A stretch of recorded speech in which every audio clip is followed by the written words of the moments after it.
Hello and welcome to all my dear students. चलिए दोस्तों, इस वीडियो लेक्चर में हम बात करेंगे chapter number 14, chapter number 15 and chapter number 16 जो है उसके आईएमपी थियरीज़ के बारे में। Biomolecule, polymer and chemistry in everyday life जो है उसके आईएमपी थियरीज़ के बारे में इस वीडियो लेक्चर में हम चर्चा करेंगे। तो चलिए विदाउट वेस्टिंग टाइम आगे बढ़ते हैं। सबसे पहले आपको आपके स्क्रीन के सामने चैप्टर नंबर 14 जो है वो दिख रहा होगा, बायोमोलिक्यूल्स। तो बायोमोलिक्यूल में सबसे पहला इम्पॉर्टेंट थियरी जो है जो हम प्रिपेयर करेंगे विदाउट फेल वो है स्ट्रक्चर ऑफ ग्लूकोज।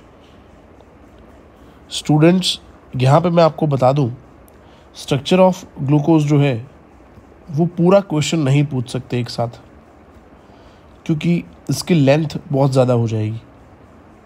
ठीक है, टोटल 6 पॉइंट है यहाँ पे, तो ये क्वेश्चन को अलग अलग पार्ट्स में पूछा होगा।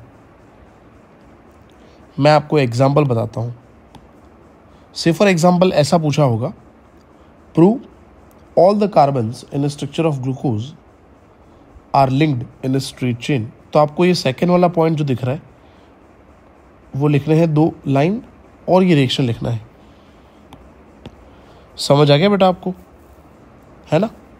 तो अगर कार्बन, लीनियर कार्बन प्रूव करने हैं ग्लूकोज में तो ओनली सेकेंड पॉइंट लिखना है। ये 2 मार्क्स में पूछ सकते हैं, तो यहाँ से लेके यहाँ तक ही लिखना है, बस खत्म। क्लियर है ना? ऐसे ही same presence of carbonyl group पूछा है तो ओनली आपको थर्ड पॉइंट लिखना है। प्रेजेंस ऑफ एल्डिहाइड पूछा है तो फोर्थ पॉइंट लिखोगे विथ रिएक्शन। पॉइंट के साथ रिएक्शन तो लिखना ही है। 5 एल्कोहलिक ग्रुप प्रूव करने हैं तो एसाइलेशन करोगे, ये रिएक्शन लिखोगे आप। और एक एल्कोहल बाकी के एल्कोहल से डिफरेंट है, अगर ये पूछा है, एक एल्कोहल प्राइमरी है और बाकी सब सेकेंडरी है, ये पूछा है तो 6th पॉइंट लिखोगे। तो ये मोस्ट टाइम पे थियरी है। पर जैसे कि दोस्तों मैंने आपको बताया, ये थियरी पूरा एक साथ नहीं पूछ सकते, पॉसिबल नहीं है। सो उसको टुकड़ों में पूछा होगा, तो उसी हिसाब से आपको आपका आंसर मॉडिफाई करना पड़ेगा। आई होप ये आपको समझ आ गया होगा। उसके बाद आगे बढ़ते हैं। पहला इंपॉर्टेंट थियरी मैंने आपको बताया। सेकंड इंपॉर्टेंट थियरी जो आपको आपके स्क्रीन के सामने दिख रहा होगा वो है सुक्रोज। इस चैप्टर से हम सुक्रोज प्रिपेयर करेंगे, यहाँ से स्टार्ट करेंगे यहाँ तक। अब क्वेश्चन अच्छे से रीड करना। अगर लिखा है ड्रॉ ओनली स्ट्रक्चर, तो ये स्ट्रक्चर जो आपको आपके स्क्रीन के सामने दिख रहा है वही बनाना है, ये इन्फॉर्मेशन नहीं लिखनी। ठीक है। अगर पूछा है इन्वर्ट शुगर के बारे में तो इतना ही लिखना है, स्ट्रक्चर ड्रॉ नहीं करना, ऊपर का कोई डिस्क्रिप्शन नहीं लिखना। तो किस हिसाब से पूछा है उसके हिसाब से आपको आपका आंसर जो है वो मॉडिफाई करना पड़ेगा। तो सेकंड इंपॉर्टेंट थियरी इस चैप्टर से है। थर्ड इंपॉर्टेंट थियरी इस चैप्टर से है। नेक्स्ट इंपॉर्टेंट थियरी है peptide bond. Third important theory, जिसमें आपको ये सब चीज़ें जो मैं यहाँ पे टिक कर रहा हूँ, यहाँ से लेके यहाँ तक लिखना है और रिएक्शन मेंशन करना है। ये थर्ड मोस्ट टाइम भी है। फोर्थ मोस्ट टाइम भी है type of protein according to molecular shape, fibrous protein and globular protein, यहाँ तक लिखना है आपको।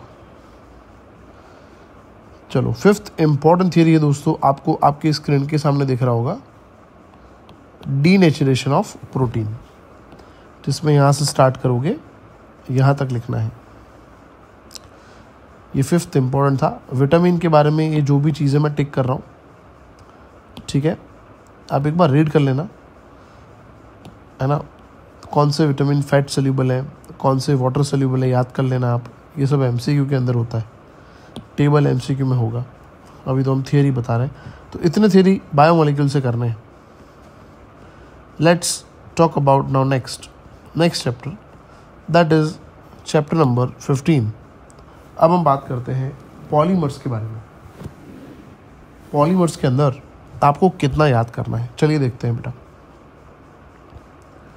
सबसे पहले स्टूडेंट्स, हम ये जो आपके स्क्रीन के सामने आपको दिख रहा है first theory free radical mechanism, वो मिस नहीं करेंगे पॉलीमर चैप्टर से। तो पॉलीमर चैप्टर में से फ्री रेडिकल मैकेनिज्म याद करना है। जितने लाइंस आपको यहाँ पे याद रहे ये आप याद कर लो। ये रिएक्शन, ये रिएक्शन, ये सब रिएक्शन, यहाँ तक लिखना है आपको। मोस्ट IMP थियरी है ये इस चैप्टर से। चलो सेकेंड थियरी दोस्तों जो आप प्रिपेयर करोगे इस चैप्टर से, जो है टेफ्लॉन। टेफ्लॉन का दूसरा नाम आपको पता होना चाहिए, ठीक है, पॉली टेट्राफ्लोरोएथिन। तीसरा थियरी आप प्रिपेयर करोगे PAN, जिसके और दो नाम हैं। PAN का मतलब है पॉली एक्रिलोनाइट्राइल, जिसके और दो नाम हैं। एक तो नाम है ऑर्लॉन और दूसरा एक्रिलेन। 3 थियरी हो गए। उसके बाद दोस्तों फोर्थ आप प्रिपेयर करोगे ये नायलॉन 66, यहाँ से लेके यहाँ तक लिखना है। प्रिपरेशन, प्रॉपर्टीज एंड यूजेस, इसके हिसाब से इसको लिखना होता है। ये मैंने 4 इंपॉर्टेंट थियरी आपको बता दिए हैं। फिफ्थ है बेकेलाइट। अच्छे से देखना पूछा क्या है, ओनली प्रिपरेशन पूछा है तो कोई डिस्क्रिप्शन लिखने की ज़रूरत नहीं है, और यूजेस और प्रॉपर्टी पूछा है तो रिएक्शन लिखने की ज़रूरत नहीं है। ये 5 इंपॉर्टेंट हुए। सिक्स्थ थियरी जो इम्पॉर्टेंट है वो सिक्स्थ थियरी है ब्यूना एन, ठीक है। कभी कभी दोस्तों पॉलीमर चैप्टर में ऐसा भी होता है कि उल्टा पूछा होता है कि right preparation, properties and uses of a polymer which is used okay for Tang cleaning. तो फिर आपको पता होना चाहिए टैंक क्लीनिंग के अंदर ब्यूना एन यूज होता है। डायरेक्ट नहीं पूछा होगा कि preparation, properties and uses of Buna N, उल्टा पूछा होगा कि ऐसा पॉलीमर बताएं जो टैंक क्लीनिंग में यूज़ होता है। पेट्रोल टैंक जो है उसकी क्लीनिंग में यूज़ होता है, तो फिर आपको पता होना चाहिए ब्यूना एन लिखना है। 7th थियरी जो आप मिस नहीं करोगे PHBV, पॉली बीटा हाइड्रोक्सी ब्यूटेरेट को बीटा हाइड्रोक्सी वैलेरेट। और ये यूजेस आप याद कर लेना MCQ के लिए इस चैप्टर से, पॉलीमर से। तो ये मैंने इंपॉर्टेंट थियरी बता दी है पॉलीमर के। Now let's move to unit number 16, that is chemistry in everyday life. दोस्तों मैं आपको बहुत ही इंपॉर्टेंट चीज़ इस चैप्टर में शेयर करने जा रहा हूँ। वीडियो में अब स्किप मत करना, क्योंकि चैप्टर 16 में आप अंदर से कुछ भी नहीं पढ़ोगे चलेगा।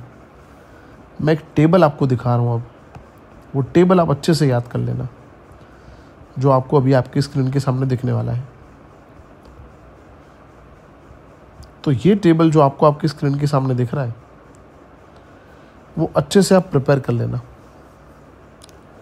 इस चैप्टर से पूछा होगा right a short note on ant acid. तो आपको यूजेस लिखने हैं, एग्जाम्पल लिखने हैं, नोट लिखना है। अगर आप NCERT में देखोगे ना तो बहुत ब्रीफली लिखा है, हिस्ट्री भी अंदर इंक्लूडेड है, जिसके बोर्ड के एग्ज़ाम में कोई मार्क्स नहीं होते। तो मैं फिर से रिपीट करता हूँ, ये टेबल आपको जो दिख रहा है वही आप इस तरह से आप प्रिपेयर कर देना। जैसे एंटी हिस्टामिन ड्रग है तो वो यूज़ होता है ट्रीटमेंट ऑफ एसिडिटी, उसके एग्जाम्पल और उसके बारे में नोट जो है वो लिख देना आप, ठीक है दोस्तों। थर्ड है न्यूरोलॉजिकली एक्टिव ड्रग ट्रंक्विलाइजर्स। अगर पूछा ट्रंक्विलाइजर्स तो आप लिख देना relieve from anxiety, stress and irritability. उसके एग्जाम्पल लिख दो और नोट लिख दो इसके बारे में। समझ आ रहा है? एनाल्जेसिक पूछा तो नार्कोटिक, नॉन नार्कोटिक, और ये जो डिटेल्स आपके सामने आपको दिख रही है एग्जाम्पल और नोट, उतना लिख देना पॉइंट बना के, पॉइंट वाइज, है ना। Anti microbial, antiseptic, disinfectant, anti fertility, artificial sweetening agent, food preservative, antioxidant and food colours. Screenshot दोस्तों ले लो इसका। मैं कम्युनिटी पोस्ट में भी जैसे ही वीडियो अपलोड कर रहा हूँ ऐसे ही कम्युनिटी पोस्ट में भी ये डाल रहा हूँ, ताकि आप इजीली उसका स्क्रीनशॉट ले लो और अच्छे से पढ़ पाओ आप। इस चैप्टर में इतना करना है, प्लस बिल्कुल भी मिस नहीं करना जो आपको यहाँ पे मैं सजेस्ट कर रहा हूँ। आप type of detergent, that is anionic, cationic and non ionic, ये बिल्कुल भी आप मिस मत करना दोस्तों। प्रिपरेशंस, इसके यूजेस जो है वो कैसे बनता है ये, ठीक है। एनायनिक के बारे में, एनायनिक, कैटायनिक, उसका डिस्क्रिप्शन, एग्जाम्पल, डिस्क्रिप्शन कहाँ यूज होता है, एंड नॉन आयनिक, प्रिपरेशन, ठीक है, और उसके बारे में। तो अगेन मैं रिपीट कर रहा हूँ, इस चैप्टर का मोस्ट आईएमपी थियरी मैंने आपको बताया, क्लासिफिकेशन ऑफ डिटर्जेंट्स, डिटर्जेंट्स का क्लासिफिकेशन। अगेन मैं रिपीट कर रहा हूँ दोस्तों, बहुत ज़्यादा इंपॉर्टेंट है इस चैप्टर से, इसको मिस मत करना। एंड लास्ट थियरी दोस्तों जो इस चैप्टर से आप प्रिपेयर करोगे वो है सैपोनिफिकेशन। आपको आपके स्क्रीन के सामने दिख रहा होगा, प्रिपरेशन ऑफ सोप। ये अच्छे से आप प्रिपेयर करोगे और ये पैराग्राफ लिखना है यहाँ तक, ठीक है स्टूडेंट्स। तो मैंने तीनों चैप्टर कवर कर लिए हैं, biomolecule, then polymers and chemistry in everyday life 14, 15, 16। इसी के साथ मैंने 16 चैप्टर के आईएमपी थ्योरी अपलोड कर दिए हैं। प्लेलिस्ट आप रेफ़र कर सकते हो, हर एक चैप्टर को अच्छे से पढ़ो। इतना करोगे तो काफ़ी है, आराम से पास हो जाओगे, स्कोर भी हो जाएगा, ऐसा नहीं है। पर अच्छे से प्रिपेयर करना, जब हम आईएमपी प्रिपेयर करते हैं तो उसमें परफेक्शन की ज़रूरत होती है, ठीक है स्टूडेंट्स। वीडियो को लाइक कर दो, चैनल पे नए हो तो सब्सक्राइब कर दो, ठीक है दोस्तों। पढ़ते रहो आप, कमेंट में लिख देना कैसी आपकी प्रिपरेशन चल रही है। और थियरी तो मैंने आपको बता दिया है, एमसीक्यू का बढ़िया मटेरियल मैंने डिज़ाइन किया है, वो परचेस कर लो, बहुत नॉमिनल कॉस्ट है, ठीक है, बहुत नॉमिनल। एक पिज़्ज़ा का जो कॉस्ट होता है उतना कॉस्ट है मटेरियल का, वो परचेस करके उतने एमसीक्यू रट्टा मार दो तो उसके कंसेप्ट रिपीट होंगे बोर्ड के अंदर, तो आपको हेल्प हो जाएगी।